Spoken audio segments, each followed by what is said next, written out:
What's going on YouTube?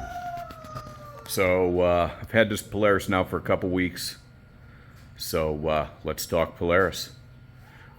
This is my first Polaris ever, simply because I've heard a lot of horror stories, seen a lot of horror stories. But I got to looking for another side-by-side, and this one fit the bill perfect. This is a 2023 570 SP base. I didn't want a premium for the simple fact, I don't really think that the power steering makes that much of a difference on these little machines. I mean, yeah, sure, you can sit in that machine and turn the wheel with one finger when it's turned off. But, I mean, once you get this thing rolling, it's good to go. And for the, $2,500, $3,000 price range, you get some extra bells and whistles, which I'm a little disappointed by with Polaris. We'll cover that here shortly. But I just wanted to give an overall review. I mean, so far, guys, I'm loving this little thing. It's 56 inches wide. That was the biggest seller for me. I wanted something as close to 50 inches as possible. The Pioneer 520 or the Pioneer 500 just wasn't going to work for me. I mean, that was too much of a golf cart on wheels, I guess you could say. The Can-Ams, I looked at the HD7s. They was quite a bit bigger than this one. Kawasaki, obviously, they don't offer anything. I did look at the Yamaha. Now, I had a couple Wolverines, and while they was nice, I don't like the way that they sit. When you're sitting in them, I feel like you're up over the steering wheel. And honestly, guys, I think that Yamaha's fit and finish, their quality has gone downhill substantially. That's just my opinion.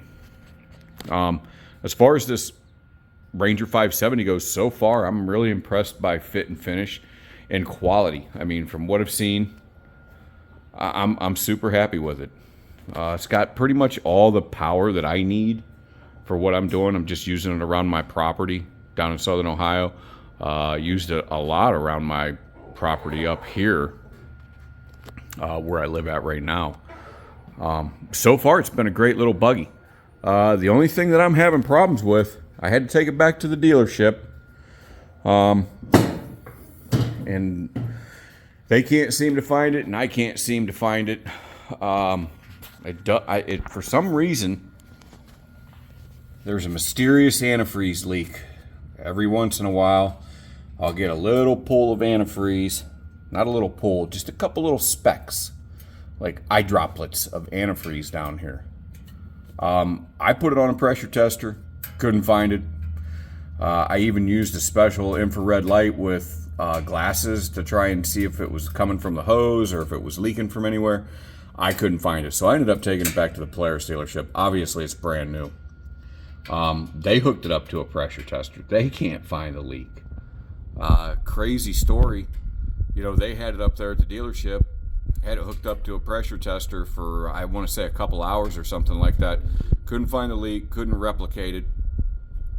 Ended up bringing it back to my house. I unloaded it off the trailer. The dealer had already left.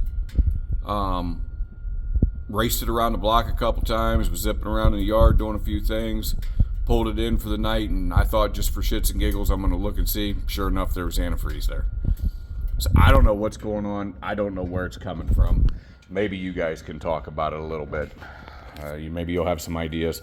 I thought maybe it was a pinhole in the hose because it feels a little bit soft in the back, on the back side of the hose. It feels a little bit soft to me. So I thought maybe, was building up pressure, getting hot, little pinhole, and it was just spitting something out. Outside of that, guys, I mean, this thing's been trouble-free. I just cannot find that antifreeze leak. So anyway, a little bit, I did buy the headache rack for it, put on some lights. Love the headache rack. Going to come in real handy. Plan on putting a gun rack on it. Maybe some other Copeland little clamp holders to, for my chainsaw or my axe or something like that. I was looking at the different style chainsaw mounts that you can get for these. I don't really like any of them, to be perfectly honest. The lock and load ones that you can slop on here real quick.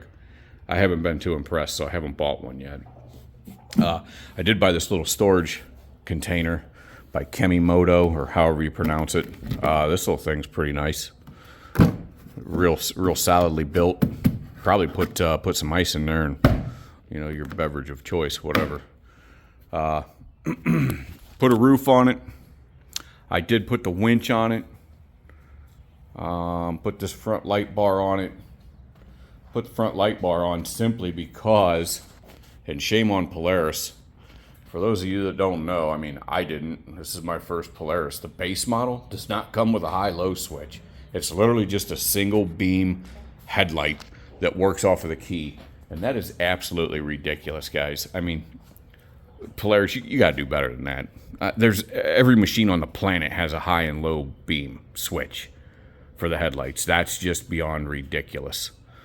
The winch, so obviously, when you buy a base model, it does not come with the pulse bar for wiring everything in, hooking up all your accessories.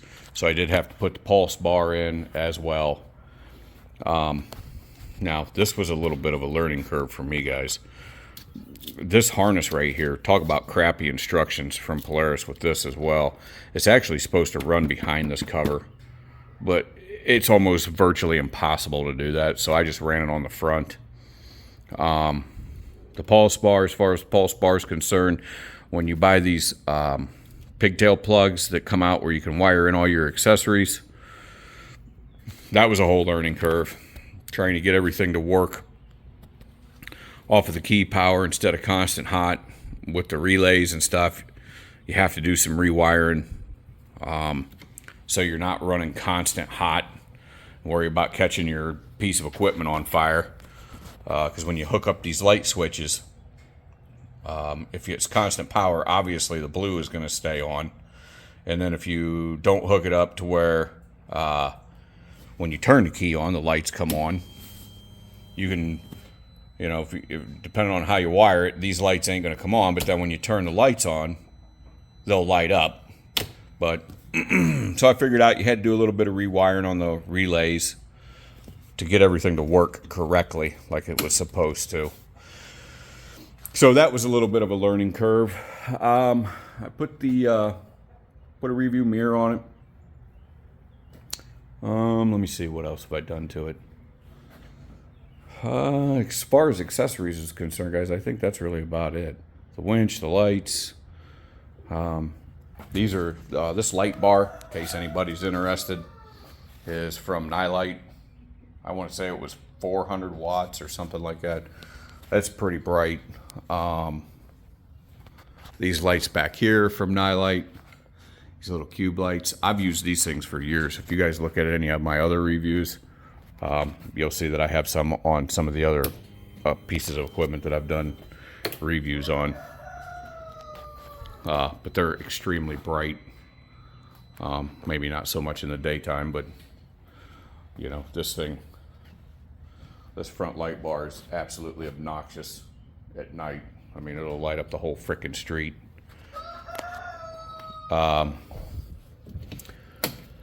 So far, guys, I'm really liking the machine.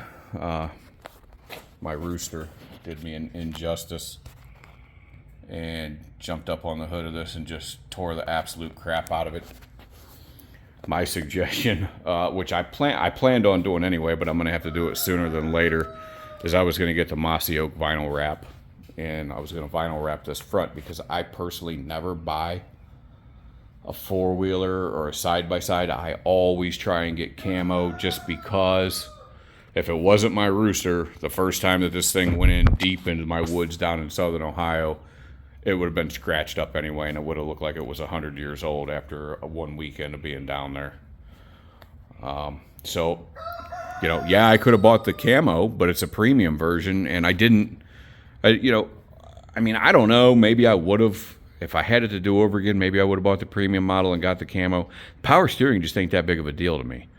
But there's a lot of other things that came with the premium that I wasn't aware of. The bigger tires and wheels would have been nice.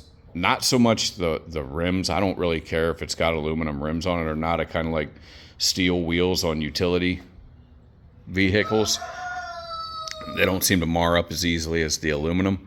But on the premium model, the bumper is totally different as well. The premium model actually, the bumper comes out, it wings out to here. I wasn't aware of that. I didn't know that this was just a bull bar style. I guess it was my own stupidity. So the bumper's different, the tires and wheels are different. It didn't come with a high-low beam headlight switch. Like I said, you only get one, and that's pretty much when you start it up, your headlights are on, and then if you turn it off the accessories, the machine will stay running, but your lights are off. So the premium model also comes with the pulse bar and that plate already installed. And I think the skid plates are different on the premium model.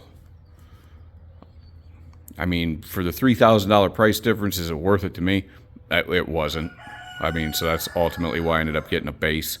Not to mention, this is my first Polaris, so I didn't want to obviously invest a bunch of money into something that I might ultimately think's a piece of crap. Now, maybe sometime down the road, you know, I'll give this thing a year or so and see how it does, see how it handles, you know, whether it's reliable or not from what I've seen online.